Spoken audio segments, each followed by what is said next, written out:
नवीन का जो प्यार बढ़ रहा होता है ईशान के साथ में, कहीं ना कहीं अब इसके अतीत को जान करके वो कहीं ना कहीं बहुत हैरान भी होता है, लेकिन नील ये सारी चीजों को रोकने की बहुत सारी कोशिशें करता है और ये स्टोरी कॉम्प्लिकेटेड बनती है। वैसे भी ईशान के साथ में जो नवीन का घूम रही है, इस चीज के बारे में घर वालों को पता चल जाते हैं और उसमें काफी सारे लोग अब इसके अगेंस्ट में होते हैं।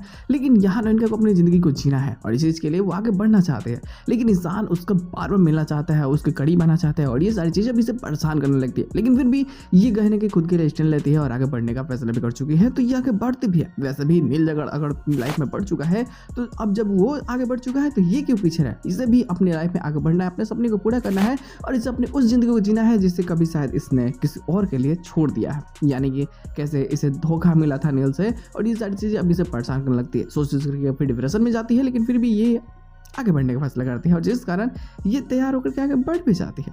लेकिन ईशान जब फिर से उससे मिलता है, अब वो सोचता है कि यार इनकी शादी हो चुकी है, इनकी लाइफ में कुछ और चीज़ चल रही है और मैं बार बार इनसे मिल रहा हूँ, तो इससे इनके रिश्ते पे भी असर पड़ेगा और शायद आगे कुछ हो सकता है। तो ये ना अपने मन से सारी बातें बोलने लगता है, लेकिन नवीन का अपनी सारी सच्चाई नहीं बताते कि ये डिवोर्स, इसका डिवोर्स हो चुका है और आगे क्या सारी चीज़ें हैं और कैसे ये घर में रहती है उसके।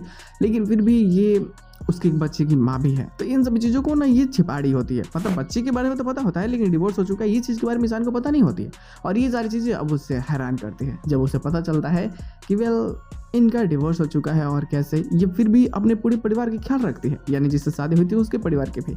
और तब इसे एहसास होता है कि नौनिका कितनी अच्छी है और अब ये उसके साथ अपनी ज़िंदगी को बिताना चाहता है। कैसे ना कैसे जो ये फील कर रहा है अपने प्यार को, ये बताना चाहता है इस सभी चीज़ों को और बस इस चीज़ के लिए प्लानिंग बनाता है। लेकिन इसकी भनक नील को लग जाती है और नील को लगता है कि अगर ऐसा ये हो रहा है तो मैं ये होने नहीं दूंगा, क्योंकि अब नैनिका किसी की नहीं होगी। और बस यहीं से ना जो दुश्मनी होती है ना वो नेक्स्ट लेवल जाती है, जो आगे स्टोरी भी कॉम्प्लिकेटेड बनेगी। लेकिन नैनिका कैसे खुद के लिए स्टैंड लेगी यहाँ पे ईशान को बचाने के लिए, ये सारी चीज़ें भी काफ़ी मज़ेदार और काफ़ी बेहतरीन होने वाली है। हालांकि प्यार तो परवान चढ़ ही रहा है, लेकिन देखते लोग आने वाले प्रॉब्लम्स और कितनी बड़ी मुसीबत में इनको डालती है।